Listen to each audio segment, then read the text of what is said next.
Good evening, everyone. Today, I would like to talk about development finance institution. The Union Budget of 2021 was truly a budget like never before. The Union government has proposed setting up a development finance institution in a bid to mobilize resources required to fund the ambitious national infrastructure projects. The first such project, as mentioned by Nirmala Sitharaman, was the National Infrastructure Pipeline, which had around 6,800 projects at the start, but which was expanded to 7,500 projects by the end of the year. The cumulative investment, as estimated, is around 100 lakh crore. Now, let's try to understand what is DFI first. Development Finance Institution, as mentioned in the bill of the Parliament, is a provider, catalyst, as well as enabler of the public financing in the infrastructure projects. It also is a development bank for building and sustaining a supportive ecosystem across the life cycle of infrastructure projects. The development finance institutions are organizations which are either owned by the government or by charitable institutions to finance infrastructure projects that are of national importance, which may or may not meet commercial return standards.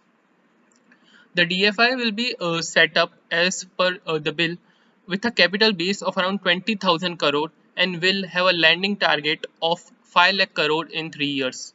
That is a leverage of around 25 times.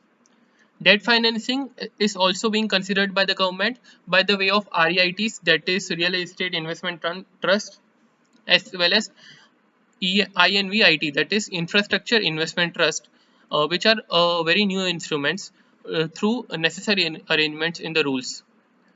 Now, let's come to the next question, that is why the government wants to set up a TFI. Since the COVID-19 pandemic, there has been a credit crunch in the market. Economy needs infrastructure investment now more than ever because it is necessary to overcome the scars left behind by the COVID-19 pandemic. Since few commercial lenders are willing to take on the investment risk, particularly after the experience of the last lending cycle, that is particularly ILNFS, which downgraded the NBSE's lending cycle as well as the bank lending cycles, a development finance institution has become very necessary. Infrastructure projects typically include large capital outlay, longer gestation period, as well as higher investment risk.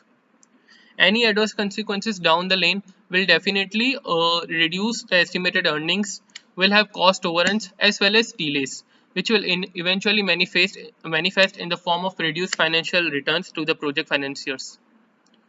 This has more often than not been the story of Indian infrastructure projects, which are plagued by cost overruns, delayed approvals, land acquisition problems, over-ambitious usage projections, and whatnot.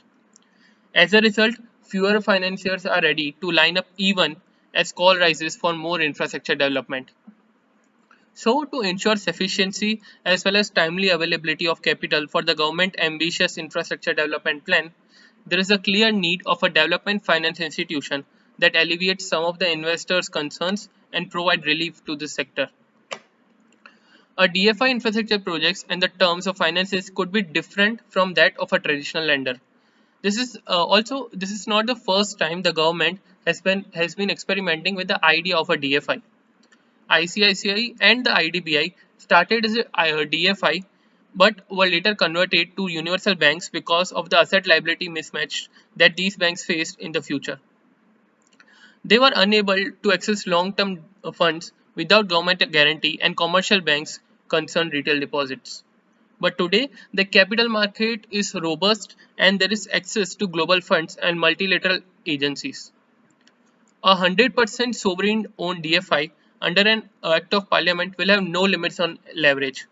In China, for example, the China Development Bank had once in its history leveraged 75 times. So, therefore, the new DFI has the power to make up the gap which is emanating and because of the inability of states and private sector to fund the infrastructure. Undoubtedly, this was a most needed step, and it was very evident that the public was happy because as soon as the announcement went public, the news led the infra stocks soaring. So we hope that the government will be able to achieve its target of funding the infrastructure projects and making the country infrastructure prosperous. Thank you.